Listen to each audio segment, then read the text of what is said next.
Shanghai, pousse-pousse. Hep, hep. Pouvez-vous me conduire chez Mitsui Hirato, rue de la Tranquillité? Bien, allez, monte, Milo. Se croirait au temps des rois fainéants. Ce que ces pauvres tireurs de pousse-pousse sont maigres à courir comme ça toute la journée. Pieds nus, oui. Hé, attention! Imbécile! Sale chinois, va! Ah, tu as osé bousculer un blanc! Mais c'est vous qui traversez la rue en lisant votre journal et vous osez! Mais que espèce de blanc-bec! Mais qu'est-ce qui vous prend de m'empêcher de corriger un de ces sales chings? Vous n'êtes pas un gentleman, monsieur, votre canne! Voilà ce que j'en fais! Fraluquet! Vous aurez de mes nouvelles! Foi de Gibbons! Que ce...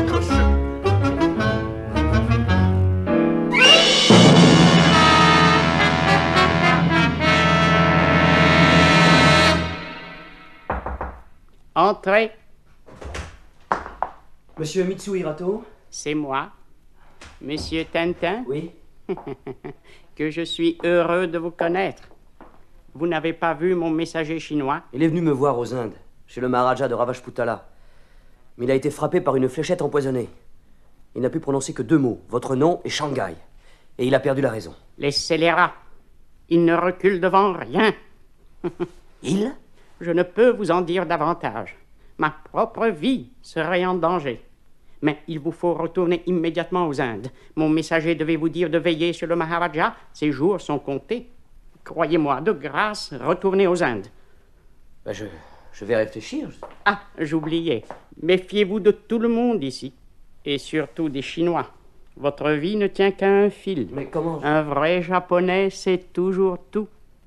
Au revoir, Monsieur Tintin.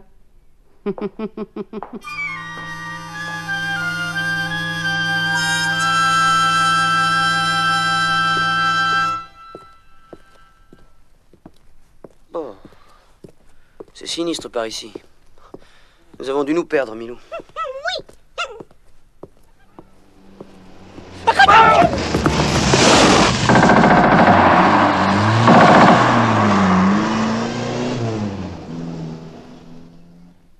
Oh. Par exemple. Et cette ombre qui disparaît là-bas, mais... c'est le Chinois qui m'a jeté contre terre quand la voiture est arrivée? Si je comprends bien... on m'a sauvé la vie. Viens, Milou, rentrons à l'hôtel.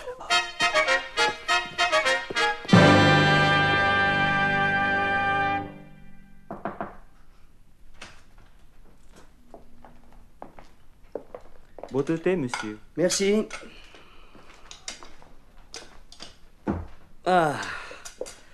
Voilà qui va nous remettre de nos émotions, mon bon Milou. Hé, moi d'abord, tu permets? On a tiré de la fenêtre. Personne! Décidément, ça fait 2 fois qu'à bien peu de choses près, Entrez. Télégramme pour vous, monsieur Tintin. Une lettre et un paquet. Merci.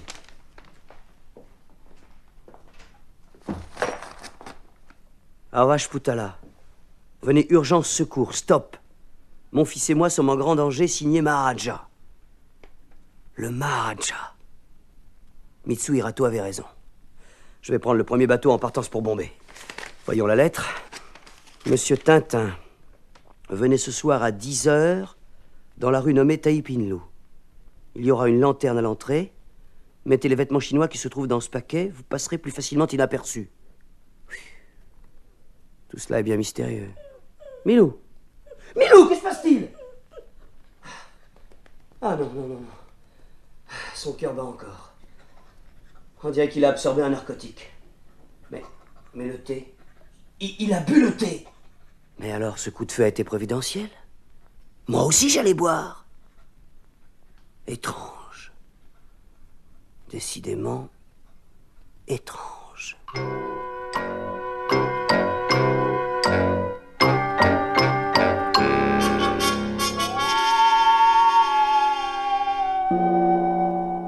Peu rassurant ce premier contact avec Shanghai. Et inquiétante cette rue Taipinlu, dans laquelle le même soir, suivant les instructions de son mystérieux correspondant, Tintin s'est aventuré, habillé en chinois.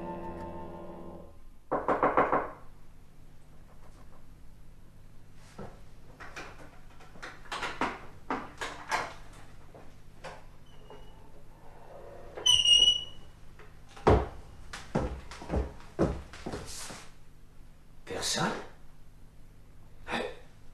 Il y avait pourtant bien la lanterne à la porte. Curieux. Oh, cet homme là-bas, assis tout droit sur son tabouret, les mains dans ses manches. Pardon, monsieur, c'est bien vous qui m'avez donné rendez-vous ici? Monsieur. Oh, ce regard fixe. Parfait, parfait. Si vous n'avez rien à me dire, je m'en vais. Attendez! Ah, ça n'est pas trop tôt. Attendez! Je vais d'abord vous couper la tête. Et puis... Comment? Oh, ce grand sabre. Mais voyons, n'ayez pas peur. Il s'agit simplement de vous couper la tête. Ce sera très vite fait, vous verrez. Un fou. Attention. Ouais, en sautant sur ce banc, je vais...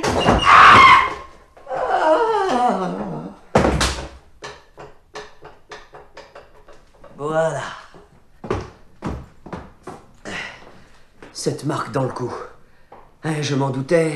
Encore la fléchette empoisonnée. Bon, pas d'hésitation. Je confie ce malheureux à la police et demain matin, en route pour Bombay.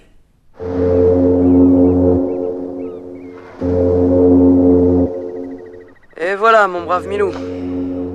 Il faut avouer que Shanghai ne nous a pas appris grand-chose.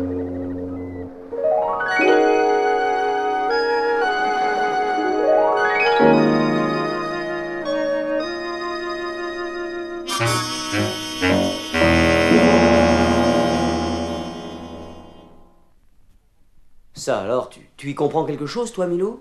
Non. Enfin, hier soir, nous nous sommes bien promenés sur le pont du Ranchi en route pour Bombay. Oui. Et ce matin, nous nous retrouvons couchés dans un lit somptueux, une chambre qui ne tangue pas. Mais enfin, où sommes-nous? Ah, voilà quelqu'un. Je vais vous couper la tête. Encore le fou de Shanghai. Ah non! Mais venez vite. Oui, papa. Laisse-nous et sois sage. Bien, papa. Permettez-moi de me présenter.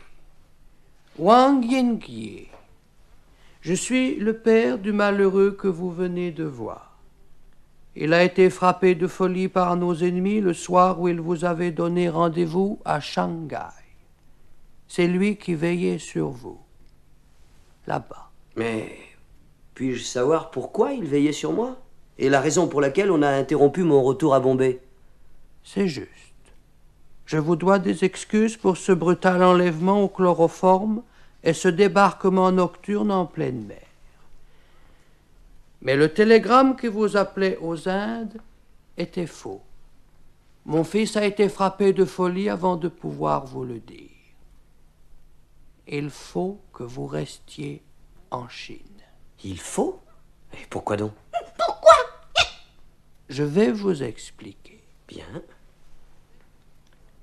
Vous êtes ici à proximité de Shanghai, au quartier général des Fils du Dragon, société secrète dont le but est la lutte contre l'opium. Notre plus grand adversaire est un Japonais que vous connaissez. C'est Mitsuhirato. Mitsuhirato? Mitsuhirato, oui, qui est l'un des plus actifs parmi les agents secrets du Japon en Chine, et nous savons qu'il correspond par radio avec ses complices. Par radio? Un jour, à Ravachputala, j'ai capté un mystérieux message auquel je n'ai d'abord rien compris.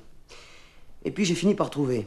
En prenant les 2 premières lettres de chaque mot, cela donnait... Voyons...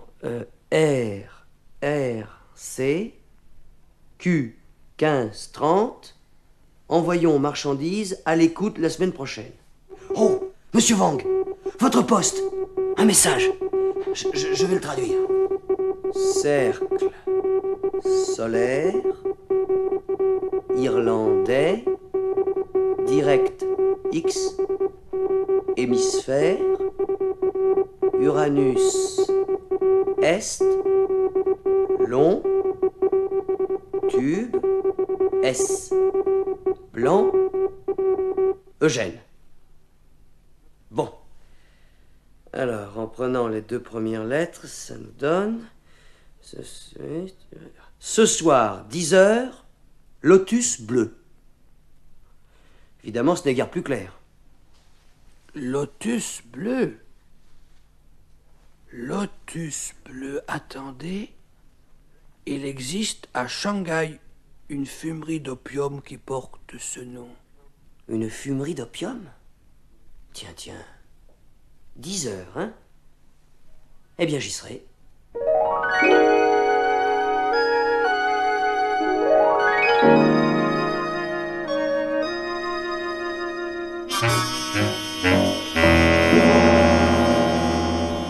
Et le soir même, Tintin, à nouveau transformé en chinois à lunettes, assiste dissimulé dans un coin discret du Lotus bleu à la rencontre de Mitsui Rato et d'un individu louche. Les deux hommes rejoignent rapidement une puissante voiture qui les transporte en rase campagne. Ils n'ont pas vu Tintin, qui, cramponné au coffre arrière, a fait la route avec eux. Il fait noir et froid. Pendant ce temps, chez Wang, on s'inquiète, car c'est seulement plusieurs heures plus tard que... Tintin, enfin! Cher monsieur Wang, je l'ai échappé belle. Mitsui Rato et son complice ont fait sauter la voie de chemin de fer près de la gare de Chengfu et se sont aperçus que je les avais suivis. Je n'ai pas pu leur échapper. Mitsui Rato m'a ramené chez lui et m'a inoculé son fameux poison. Je n'ai pas du tout senti ma raison m'abandonner, mais j'ai pourtant eu soin de simuler la folie. Vous avez bien fait. J'avais chargé mon brave serviteur Chong de surveiller sa maison. Il en a profité pour remplacer le Rajaïja par de l'eau, décharger son pistolet et échanger la lame de son poignard par une lame en fer blanc. Je comprends tout maintenant. Mais après m'avoir rendu la liberté, Mitsui Rato s'est aperçu qu'il avait raté son coup. Il s'est alors précipité à la police japonaise pour faire mettre ma tête à prix comme prétendu espion. Que dites-vous? Oui. Les murs se sont couverts à vue d'œil d'affiches avec ma photo. L'autorité occupante japonaise m'accuse d'avoir voulu assassiner un sujet nippon et d'être à la solde des Chinois. C'est un jeune porteur d'eau qui m'a reconnu et fait passer les lignes japonaises dans son seau. Oui, c'est le frère d'un tireur de pouce-pouce que j'avais défendu un jour contre un grossier personnage. Oh, qu'est-ce que c'est que ce flacon, monsieur Wang? C'est le Rajaïjai que Chong a rapporté de chez Mitsui Rato. Ce mystérieux poison qui a déjà fait tant de ravages. Excusez-moi. Oh, si l'on pouvait guérir son fils. Demain matin, j'irai à Shanghai, je ferai analyser ce poison. Qui sait?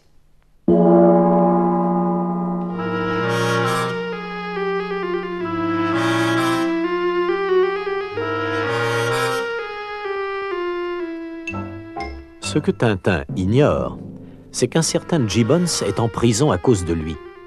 Gibbons, c'est ce gros Américain que le pouce-pouce de Tintin avait malencontreusement bousculé le jour de son arrivée à Shanghai. Ayant aperçu Tintin alors que celui-ci s'efforçait de traverser les lignes, il l'a dénoncé à la police japonaise. Mais notre ami sait se cacher, et les policiers, prenant Gibbons pour un plaisantin, l'ont enfermé dans un cachot.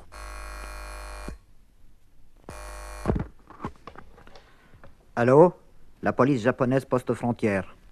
Ici Dawson, le chef de la police de la concession internationale. Oui. Un certain Gibbons est retenu prisonnier chez vous, n'est-ce pas? Oui. C'est un gros industriel américain. Il pourrait vous créer des ennuis. Je vous conseille de le remettre en liberté. Ah, oui, peut-être. Mais à une condition. Nous recherchons un jeune espion nommé Tintin. S'il cherche refuge dans la concession internationale, vous nous le livrez. Tintin contre Gibbons? D'accord, commandant. Vous pouvez compter sur moi. Entrez. Qu'est-ce que c'est? Le nouveau général vient de passer sa tournée l'inspection. Mais c'est curieux, durant toute sa visite, il ne s'est exprimé que par geste. Après, il est parti vers la concession internationale. Et alors?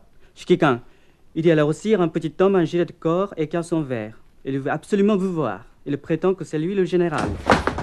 Ah, puisque je vous dis, crognognon, que je suis le général Aranouchi. J'ai été attaqué sur la route par un jeune chinois qui m'a dépouillé de mon uniforme. Moi, le général Aranouchi, on m'a déshabillé. Moi, oh, crognognon. Tintin, pendant ce temps, car le jeune Chinois, c'était lui bien sûr, s'est rapidement débarrassé de sa moustache postiche et de son uniforme emprunté. Il libère Milou qui lui tenait lieu de bedaine et arrive à la concession internationale. Arrêtez! Stop! Ici! Vite! Là-bas! Le garçon qui s'enfuit sur ce vélo avec le chien! Qui était-ce? Comme il n'avait pas de laisser-passer, j'ai voulu l'arrêter. Tout ce que je sais, ça, c'est qu'il était petit, habillé en chinois, et qu'elle m'a dit son nom est Tintin. Tintin? Yes, sir. Il a dit Tintin? Yes, sir. Et il s'est enfui? Yes, sir. Tonnerre!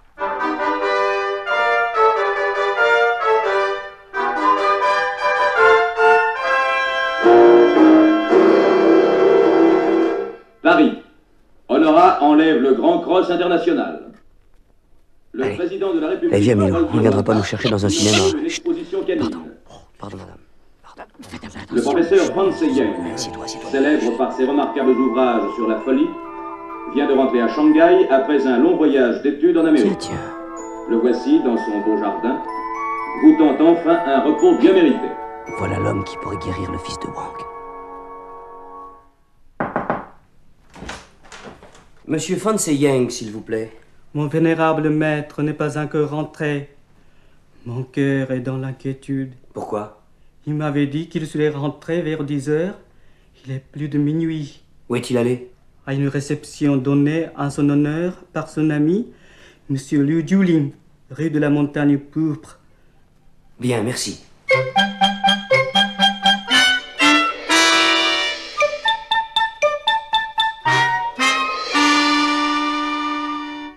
Liu Julin? Oui, c'est moi. Comment? Mon très honorable ami n'est pas rentré chez lui? Il nous a quittés vers 10 heures en compagnie d'un de nos invités, M. Rastapopoulos. Rastapopoulos à Shanghai? Oui, il est au Palace Hotel. Merci beaucoup. J'y vais tout de suite.